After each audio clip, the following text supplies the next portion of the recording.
দলীয় শৃঙ্খলা ভঙ্গ করেছেন বাংলাদেশ জাতীয় দলের টি-20 অধিনায়ক লিটন কুমার দাস এবং অলরাউন্ডার শেখ মেহেদী হাসান। তাদের বিরুদ্ধে অভিযোগ উঠেছে বাংলাদেশ ক্রিকেট বোর্ডের শৃঙ্খলা কমিটিতে। হতে পারে শাস্তি। আর গণমাধ্যমের খবরগুলোই এবার প্রমাণিত হলো সত্যি। আর্থিক জরিমানার মুখে টাইগার দুই ক্রিকেটার। প্রথমবারের মতো এমন শাস্তির মুখোমুখি লিটন মেহেদী। চোটের কারণে জিম্বাবুয়ে থেকে ওয়ানডে সিরিজের মাঝ পথেই দেশে চলে আসেন লিটন দাস, কিন্তু সে সময় বিসিবিকে না জানিয়ে চলে যান চীন। বিসিবির ক্রিকেটারদের কোড অফ কন্ডাক্ট অনুযায়ী জাতীয় দলের সিরিজ বা খেলা না থাকলে বিসিবির অনুমতি নিয়ে দেশের বাইরে যেতে হয় তাদের, কিন্তু সেই নিয়ম মানেননি লিটন দাস। অবশ্য ক্রিক ফ্রেন্সিকে বোর্ডের একটি সূত্র নিশ্চিত করেছিল সেই সময়টাই নিজের চিকিৎসার জন্য সিঙ্গাপুরের ভিসার অপেক্ষা করছিলেন লিটন দাস। চায়না থেকে সিঙ্গাপুর যেতে ঘন্টা দুয়েকের ফ্লাইট অবলম্বন করতে হয়, তাই দেশটির ভিসা পেলে সরাসরি চীন থেকে সিঙ্গাপুরে ঢুকে যাওয়ার পরিকল্পনাই ছিল লিটনের।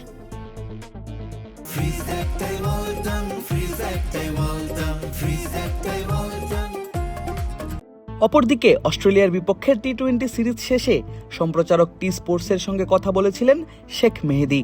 তখন তিনি হতাশা প্রকাশ করেন নিয়মিত একাদশের সুযোগ না পাওয়ায়, এক ফরম্যাট খেলেও রেগুলার ম্যাচ না পাওয়ায় টিম ম্যানেজমেন্টের উপর ক্ষোভ ছিল এই অলরাউন্ডারের।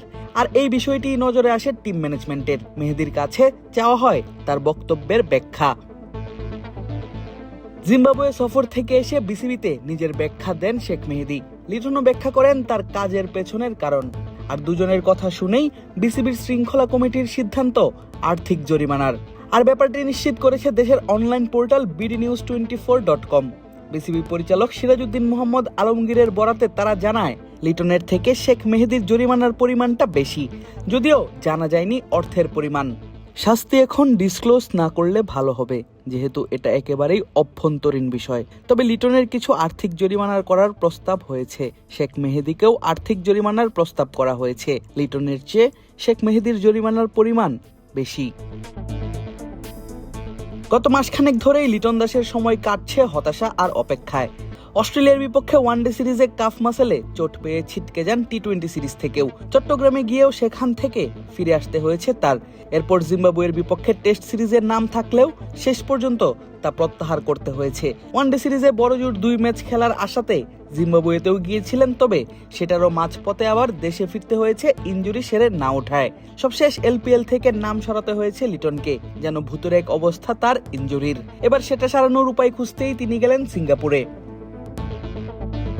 শেখ মেহেদীরও সময়টা খুব একটা ভালো যাচ্ছে না বলাই যায়।